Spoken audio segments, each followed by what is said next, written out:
Hallelujah, praise the lord. எல்லாரும் எப்படி இருக்கிறீங்க? நல்லா இருக்கிறீங்களா? ஜீவனை பேச ப்ராக்டிஸ் பண்ணுறீங்களா? ஒவ்வொரு நாளும் உங்கள் வாழ்க்கையில் நீங்கள் ஜீவனை பேசும் பொழுது உங்களுக்கு இருக்கிற அந்த மாற்றங்களையும் அந்த நல்ல ஆசீர்வாதங்களையும் நீங்கள் எப்படி அதை உணர்கிறீங்க அப்படின்றத நாங்கள் கேட்குறதுக்கு ரொம்ப ஆவலாக இருக்கும். கிரேஸ் டிவியின் சார்பாக இயேசுவின் நாமத்தினால உங்கள் ஒவ்வொருவரையும் நாங்கள் வாழ்த்தி வரவேற்கின்றோம். இந்த நாளிலும் உங்களுடைய வாழ்க்கை ஒரு நிறைவின் வாழ்க்கையாக, ஜீவன் நிறைந்த வாழ்க்கையாக, ஒரு ஆசீர்வாதம் வெளிச்சத்தின் வாழ்க்கையாக இருக்கும் என்று சொல்லி உங்களை வாழ்த்துகிறோம். இந்த நாளும் கூட ஜீவனை பேசு என்ற நிகழ்ச்சியில் ஒரு வசனத்தை உங்களுக்காக வாசிக்கணும்னு நாங்கள் ஆசைப்படுறோம். ரோமர் 12ஆம் அதிகாரம் 14ஆம் வசனம். உங்களை துன்பப்படுத்துகிறவர்களை ஆசீர்வதியுங்கள். என்னங்க இவ்வளோ கஷ்டமான டாஸ்க்காக இன்றைக்கி கொடுக்குறீங்க அப்படின்னு நினைக்கிறீங்களா? நான் சொல்லலை, வார்த்தை சொல்லுது. அந்த வார்த்தையை நம்ம அனுபவிக்கும் பொழுதும் அதை நம்ம ஒவ்வொரு நாளும் நம்ம வாழ்க்கையில் அதை பயிற்சி செய்யும் பொழுதும் பார்த்திங்கன்னா அதற்குண்டான ஆசீர்வாதத்தையும் கனத்தையும் அதற்குண்டான அறுவடையும் கர்த்தர் உங்கள் வாழ்க்கையில் கொடுக்கறதுக்கு அவர் உண்மையுள்ளவராக இருக்கிறார். பாருங்கள், உங்களை துன்பப்படுத்துகிறவர்களை ஆசீர்வதியுங்கள். அடுத்து பாருங்கள் என்ன சொல்கிறாரு? ஆசீர்வதிக்க வேண்டியதே அன்றி சபியாதிருங்கள். ஆசீர்வதிக்க வேண்டியதே அன்றி சபியாதிருங்கள். நம்மளால் ஆசீர்வாதத்தை சொல்கிறோமோ முடியுமோ இல்லையோ, ஒரு லெவலில் வாயை திறந்தா வண்டியாக ஃபுல்லாக சபிச்சு விட்டுருவோம் பாருங்கள். இல்லைன்னா நம்ம வீட்டில் இருக்கிறவங்களும் ஆரம்பத்துலேருந்து இந்த இயர் 1947 ஆரம்பித்தாங்கன்னு வச்சுக்கோங்க, ஃபுல்லாக எல்லாத்துலேயும் அவன் எப்படி, அவங்க அப்பா எப்படி, அம்மா எப்படி, இப்படி அப்படி எப்படி எல்லாத்தையும் சொல்லி என்ன பண்ணிவிடுவாங்க, ஃபுல் பயோடேட்டாவே என்ன பண்ணிவிடுவாங்க, தேவையில்லாத வார்த்தைகள், சாபமான வார்த்தைகள். வீட்டில் குடும்ப ஜெபம்னு உட்காருவாங்க. ஆனால் அந்த இடத்துல எப்போ முடியும்னு காத்திருந்து அடுத்த வீட்டில் நடந்தது, இது என்ன நடந்தது, இப்படிப்பட்ட ஒரு காரியங்களை பேசுகிறதையும் நம்ம கேட்டிருக்கோம்.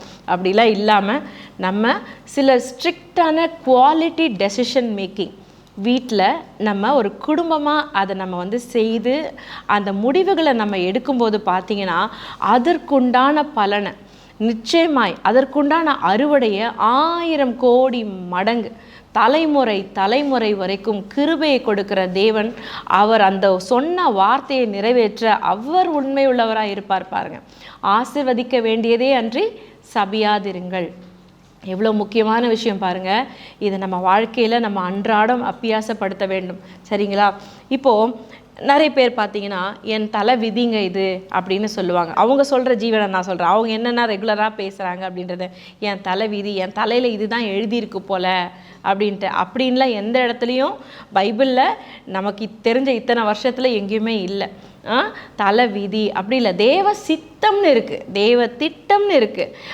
எனக்கு தலை விதி இது அப்படிலாம் கிடையவே கிடையாது. சரிங்களா? தேவ திட்டத்துக்கும் சித்தத்துக்கும் இந்த மாதிரி நம்ம உலக பிரகாரமான பேசுகிற இந்த லாங்குவேஜ்க்கும் நம்ம நிறைய டிஃப்ரென்ஸ் கற்றுக்கணும். பாருங்கள், அடுத்து நிறைய தடைகள், தாமதங்கள், இல்லைன்னா தேவையில்லாத அங்கங்கே பிரச்சனைகள், எதனா ஒரு இடத்த எப்போ பாரு தடையாக இருக்குது, எல்லாமே தாமதிக்குது. இங்கே போகணும்னு நினச்சி இந்த இடத்துல ப்ரமோஷன் கிடைக்கும்னு நினைக்கிறேன், இந்த இடத்துல வேலை கிடைக்கணும்னு நினச்சி, ஆனால் என்ன அந்த இடத்துல எனக்கு தடைகளை தான் பார்க்க முடியுது, எல்லா இடத்துலையும் தாமதங்கள்லாம் இருக்குது. இப்படி நீங்கள் பேசும்பொழுது என்ன ஆகும்னா அதைத்தான் நம்ம வாழ்க்கையில் அனுபவிக்கிறோம். அந்த தடைகள் ஒரு இடத்துல இருக்குன்னா, தாமதங்கள் இருக்குன்னா அதை பார்த்து நம்ம ஜீவனை பேசணும் இல்லைங்களா? ஆமாங்க, எப்போ பாரு தடை தான், எப்போ பாரு தாமதம் தான், எப்பவுமே என் வாழ்க்கையில் தோல்வி தான், இந்த தோல்வியே தான் என் வாழ்க்கையில் நான் சந்திச்சுக்கிட்டே இருக்கேன், இதை தவிர நான் வேறு எதுவும் பெருசாக நடக்கிறதையே பார்த்து நம்ம பேசுறதுக்காக அழைக்கப்படலைங்க. என் அன்பார்ந்த சகோதரன் சகோதரி, இன்றைக்கி நான் உங்கள் வாழ்க்கையில் சொல்கிறேன், இந்த வார்த்தையை உங்கள் வாழ்க்கையில் நீங்கள் டைட்டாக பிடிச்சிக்கிட்டு இது உங்கள் வாழ்க்கையில் நீங்கள் அப்படியே கிரிப்பாக நீங்கள் பிடிச்சிக்கிட்டீங்கன்னா கண்டிப்பாக பெரிய வெற்றியை உங்கள் வாழ்க்கையில் சந்திப்பீங்க. எப்படின்னா, ஒரு பிரச்சனை அப்படின்னு வருதுன்னா, இல்லைனா ஒரு சிந்தை, ஒரு தாட் அளவில் வருதுன்னு வச்சுக்கோங்களேன். முதல்ல ஒரு பாவம் கூட வச்சுக்கோங்க, அது ஒரு விதமான ஒரு யோசனையாக தான் முதல்ல ஒரு மைண்டில் வரும். ஒரு அடிக்ஷனுக்குள்ளே போகிறதுக்கு முன்னாடி, ஒரு கடன் வாங்க போகிறதுக்கு முன்னாடி, ஒரு இடத்துல தேவையில்லாத ஒரு பழக்க வழக்கத்தில் மாட்டிக்கிறதுக்கு முன்னாடி முதல்ல அது எப்படி வரும்னா ஒரு டக்குன்னு ஒரு தாட் லெவலில் வரும், ஒரு எண்ணத்தின் சின்ன ஒரு தாட்டில் வரும். அந்த தாட் லெவல்லேருந்தே நம்ம அதெல்லாம் என்ன பண்ணணுமா, பிடுங்கி எரிஞ்சிடணும். ஒரு நல்ல ஒரு ஊழியக்காரர் சொல்லி எனக்கு கேள்விப்பட்டிருக்கேன். ஒரு ஆலமரம் இருக்குது, அந்த மரத்து மேலே எத்தனையோ பறவைகள் மேலே பறக்கும், இப்படி போகும் வரும். ஆனால் என்ன ஆகுது, சில பறவைகள் போயிட்டு அதில் கூடு கட்டிட்டு அதுக்கப்புறம் அடுத்தடுத்து அதோட சந்ததியை பெருகுது, அந்த இடத்துல நெஸ்ட் ஃபார்ம் ஆகுது. அதே மாதிரி தான் நம்ம மைண்டில் கூட பார்த்தீங்கன்னா 1008 தாட்ஸ் இப்படி போகும் வரும்.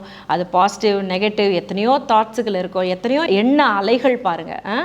ஆனால் அந்த எண்ண அலைகளில் உங்களோட சிந்தையில் வந்து அந்த எண்ணங்கள் வந்து உட்கார்ந்து அதை நம்ம கூடு கட்ட விடக்கூடாது.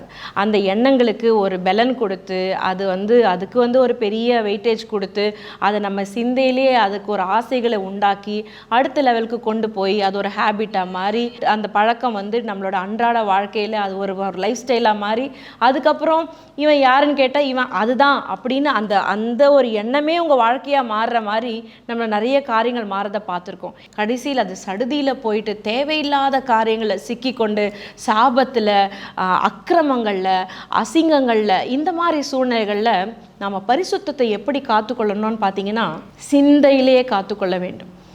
ஒரு தாட்டில் வரும்போதே ஆண்டவரே எனக்கு இந்த சிந்தையிலேருந்து எனக்கு விடுதலை கொடுங்க அப்படின்னு நம்ம தேவனுடைய சமூகத்தில் ப்ரெசன்ஸில் உட்கார்ந்து ஜீவனை பேசி நான் கர்த்தருடைய மகளாக இருக்கிறேன், அவருடைய சாயலாக அவருடைய ரூபமாக படைக்கப்பட்டவளாக இருக்கிறேன், எனக்கு இந்த எண்ணங்கள் வேண்டாம், எனக்கு இந்த தரித்திர யோசனைகள் வேண்டாம், எனக்கு இந்த தாழ்வு மனப்பான்மைகள் வேண்டாம் அப்படின்னு நாம் நம்முடைய மைண்டை இன்ஸ்ட்ரக்ட் பண்ண பழகணும்.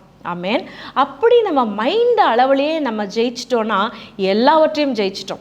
ஸோ இந்த மைண்டு தான் என்ன பண்ணுதுன்னா நம்ம ஆத்துமாவை ஃபோக்கஸ் பண்ணுது, இந்த ஆத்துமாவை பலப்படுத்துது. வசனம் என்ன சொல்லுது? பிரியமானவனே, உன் ஆத்துமா வாழ்வது போல நீ எல்லாவற்றிலும் வாழ்ந்து சுகமாக இருன்னு. நம்ம ஆத்துமா செழிக்க வேண்டும் என்றால் நம்மளுடைய சிந்தை நன்றாக இருக்க வேண்டும். ஸோ இந்த சிந்தையை நம்ம கிறிஸ்துவுக்குள்ளே சிறைப்படுத்தி ஜெபிக்க வேண்டும். வாங்க, இப்படிப்பட்ட அடிக்ஷன்ஸில் இந்த சிந்தை அளவில் என்னால் மேற்கொள்ள முடியலங்க, எப்போவுமே ஒரு டிப்ரெஷனில் போயிடுது, எனக்கு வந்து ஒரு அழுத்தங்கள் இருக்கிறது அப்படின்னு நீங்கள் சொல்லி உங்களே யோசிச்சுக்குவீங்கன்னா இதற்காக நம்ம ஜெபிக்க போகிறோம். வாங்க ஜெபம் பண்ணலாம். அன்பின் பரலோக தகப்பனே, உம்மை ஸ்தோத்திரிக்கிறோம் ராஜா. இந்த நாளிலும் கூட அப்பா, ஆசீர்வதிக்க வேண்டியதே அன்றி சபியாதிருங்கள் என்று சொல்லியிருக்கிறீரப்பா. இந்த வார்த்தைக்கு நாங்கள் எங்களை முற்றிலுமாய் எங்களை ஒப்புக்கொடுக்கிறோம். எங்களுடைய உடல், பொருள், ஆவி, ஆத்துமா, சரீரத்தை ஒப்புக்கொடுக்கிறோம். எங்களுடைய சிந்தைகளை ஆண்டவரை நாங்கள் ஒருங்கிணைந்து உம்முடைய சமூகத்தில் நாங்கள் ஒப்புக்கொடுக்கிறோம் ராஜா. தகப்பனே, இந்த ஜெபத்தில் இந்த நிகழ்ச்சியில் கலந்து கொண்டிருக்கிற ஒவ்வொருத்தரையும் ஆண்டவரை உம்முடைய நாமத்தினால நாங்கள் ஆசீர்வதிக்கிறோம்.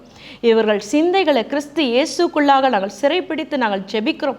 சிலுவையில் வெற்றி சிறந்த என் இயேசுவின் நாமத்தினால் இவர்கள் வீடுகளுக்குள்ள நிறைவான ஒரு நிம்மதியும் மனரமியமும் கடந்து வருவதாக, மனதளவில் இருக்கிற சிறையிலிருந்து இவர்கள் விடுதலை ஆவார்கள் என்று நாங்கள் ஜெபிக்கிறோம் அப்பா. ஸ்தோத்திரிக்கிறோம், நன்றி செலுத்துகிறோம் ராஜா. நன்றி ராஜா. எல்லா துதியும் கனமும் மகிமையும் ஒருவருக்கே செலுத்துகிறோம். மீட்பர் இயேசு என்ற நாமத்தில் ஜெபிக்கிறோம், ஜெயம் எடுக்கிறோம் எங்கள் நல்ல தகப்பனே. ஆமேன், ஆமேன். அன்பின் சகோதர சகோதரிகளே, இந்த நாள் உங்களுக்கு ஒரு நல்ல ஒரு மைண்ட்லேருந்து ஒரு நல்ல தெளிவு கிடைக்கிற நாளாக, ஒரு ஃப்ரீயாக விடுதலையோட ஜீவனை பேசி தேவனுடைய சமூகத்தில் ஆனந்திக்கிற நாளாக இருக்கும் என்று உங்களை வாழ்த்தி வரவேற்கிறோம். அன்பின் வாழ்த்துக்கள்.